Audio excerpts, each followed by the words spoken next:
시앤피플 네 가지가 있는 뉴스, 이슈 네 가지를 선정해서 소개해드리는 코너입니다. 뱃사공 아나운서, 이우영 아나운서와 함께합니다. 어서 오세요. 안녕하십니까, 이우영입니다. 네, 첫 번째 소식부터 가겠습니다. 우리나라 최초의 달 궤도선 다누리 발사 후에 첫 교신에 성공했네요. 네, 과학기술정보통신부는 다누리가 호주 캔버라에 있는 안테나를 통해 우리 지상국과 첫 교신에 성공했다 이렇게 밝혔는데요. 앞서 다누리는 오늘 오전 8시 8분쯤 미국 케이프 커네버럴 우주군 기지에서 스페이스X의 펠컨 9에 실려 발사돼서 발사 후 약 40분쯤 발사체에서 분리가 됐고요. 네. 5분 뒤에 달 전이 궤적에 진입했습니다. 첫 교신에 성공을 했는데 예상 시간보다 이게 지연된 거라면서요. 네, 다누리는 애초 발사 후 약 1시간 뒤에 지상국과의 첫 교신이 확인될 예정이었는데요. 과학기술정보통신부는 발사 57분 만에 호주 캔버라에 있는 안테나를 통해 정보를 수신했고 내용을 해석하고 기다리는 중이라고 밝혔었습니다. 마침내 오전 9시 40분쯤 호주 캔버라 지상국과의 교신이 성공했습니다. 네, 다누리가 곧장 달을 향해서 가는 줄 알았는데 태양 쪽 먼 우주를 향해서 발사가 됐다고 들었거든요. 그건 왜 그렇게 했습니까? 네, 이 첫 번째 목표 지점을 라그랑주 L1이라는 곳으로 한 건데요. 네. 저도 이게 문과라서 잘 몰라서 찾아봤는데 태양과 지구 중력이 평형을 이루는 지점을 뜻한다고 합니다. 이건 뭐 이과 나와도 다 알지 못합니다. 네, 이렇게 멀리까지 가야 하는 이유가 다누리가 택한 길이 이제 탄도형 달 전이라서인데요. 보니까 나비 모양 궤적을 그리면서 멀리 돌아서 달 궤도에 진입하는 방식이라고 합니다. 네. 이렇게 가면 이제 돌아가긴 하는데 대신 태양과 지구 또 달의 중력을 이용하기 때문에 연료를 약 25% 정도 아낄 수 있다고 합니다. 네. 달 궤도 최종 진입까지 4개월이 걸린다 그랬는데 이건 무슨 얘기예요? 네, 예상대로라면 다누리가 이제 12월 16일 달 궤도에 진입한다고 하는데요. 이게 네. 방금 전에 말씀드렸다시피 돌아가다 보니까 그렇게 되는 거고요. 내년 1월 임무를 수행하기 위한 달 상공 100km 궤도에 진입할 예정이라고 합니다.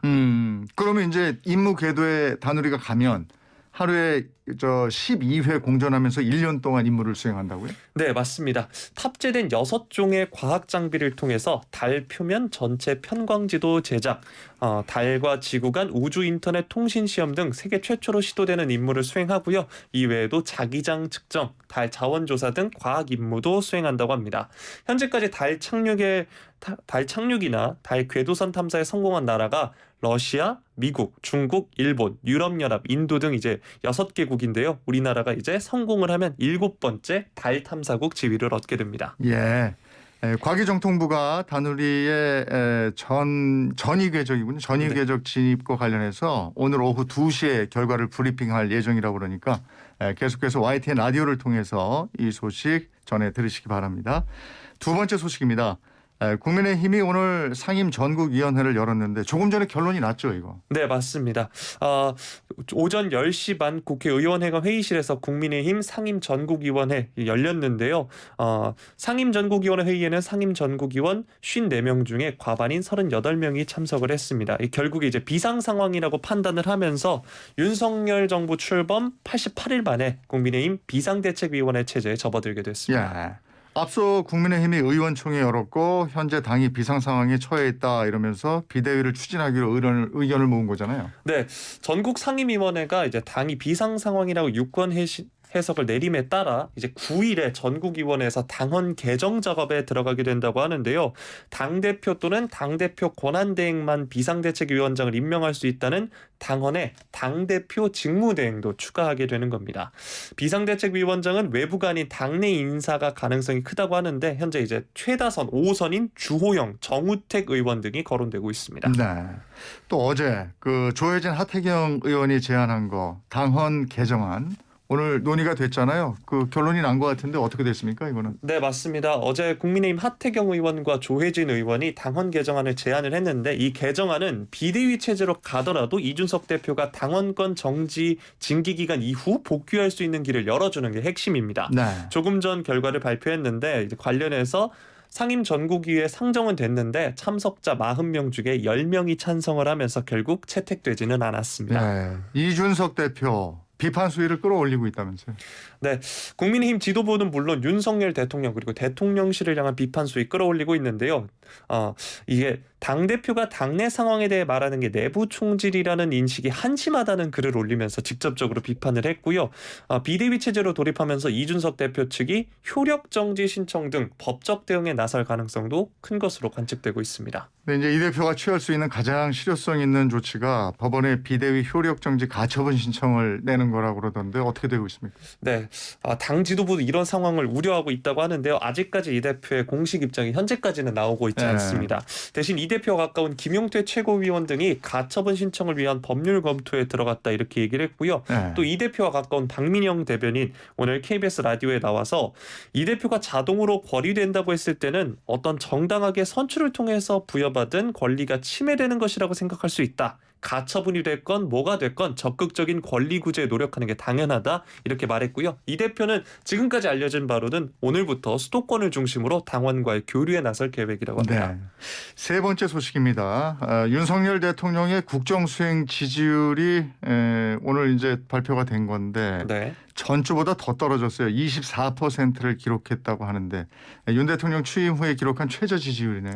네, 한국갤럽의 여론조사인데요. 지난 2일부터 4일까지 전국 만 18세 이상 1,001명을 대상으로 윤석열 대통령의 대통령으로서의 직무 잘 수행하고 있다고 보는가라는 질문에 응답한 겁니다.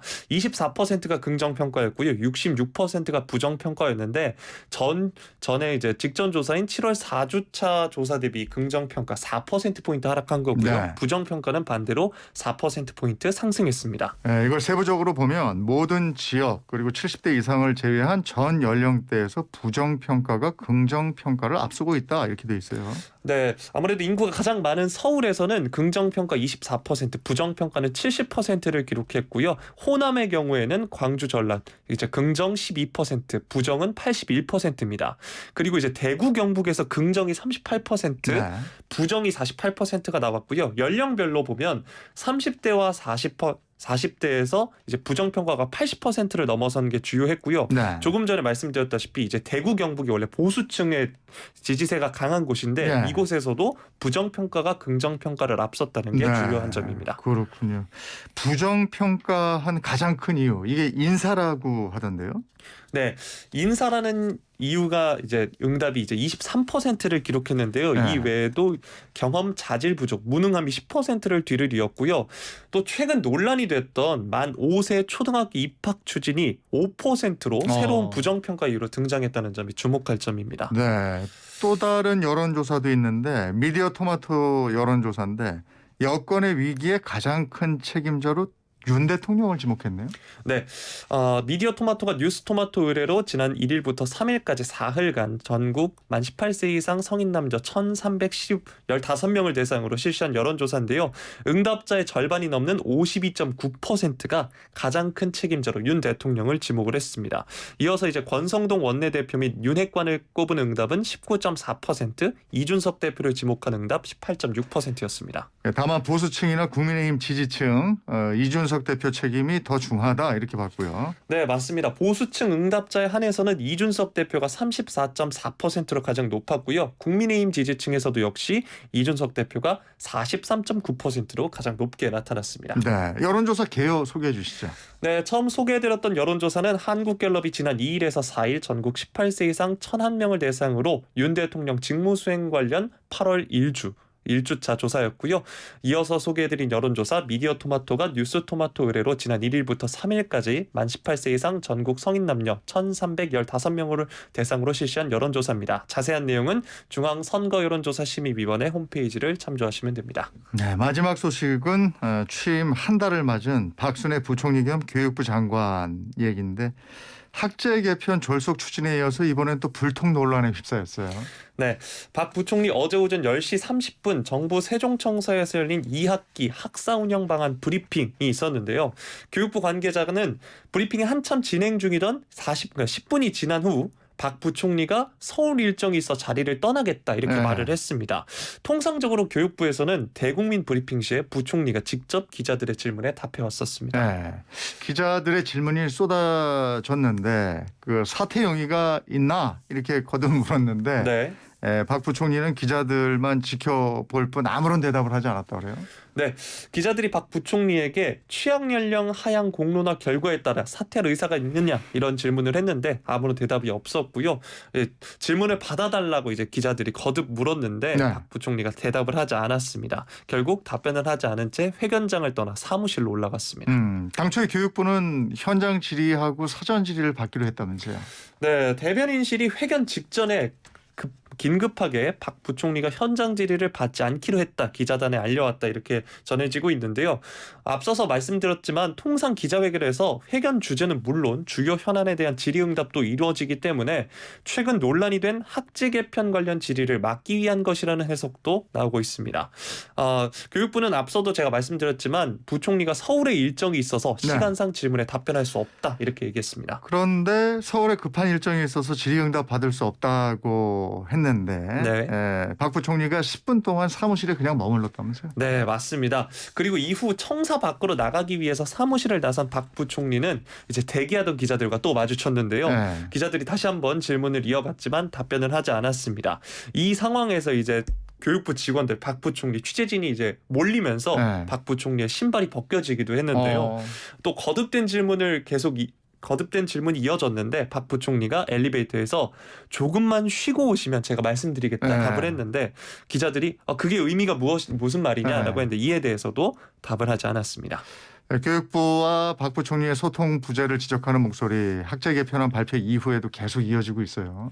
네, 교육부는 지금까지 대부분의 간담회를 사실 부분 공개나 비공개로 진행을 했는데 유독 지난 2일에서 3일 긴급하게 마련된 만 5세 입학 관련 학부모 단체 유치원 학부모 간담회는 모든 것을 언론에 공개를 했습니다. 네. 참석자들이 이제 공개 간담회라는 것을 사전에 알지 못했다면서 해명을 요구했고요. 일부 학부모들은 언론에 익명 처리를 요구하기도 했습니다.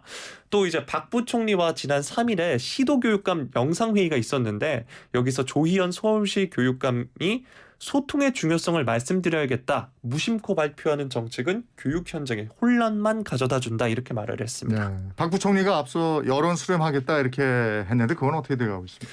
네, 박 부총리가 지난 2일 학부모 단체와 방금 전에 말씀드렸던 학부모 단체와 간담회에서 앞으로 지속적인 사회적 논의와 공론화를 걸쳐서 열린 자세로 사회적 합의를 도출하겠다 이렇게 말을 했는데요. 이런데 이렇게 강조를 했는데도 이번에 기자들과의 질의응답에서 답변하지 않으면서 불통 논란이 더 화제가 됐습니다. 네 가지 뉴스 시사베스하공 이우영 아나운서와 함께했습니다. 고맙습니다. 고맙습니다.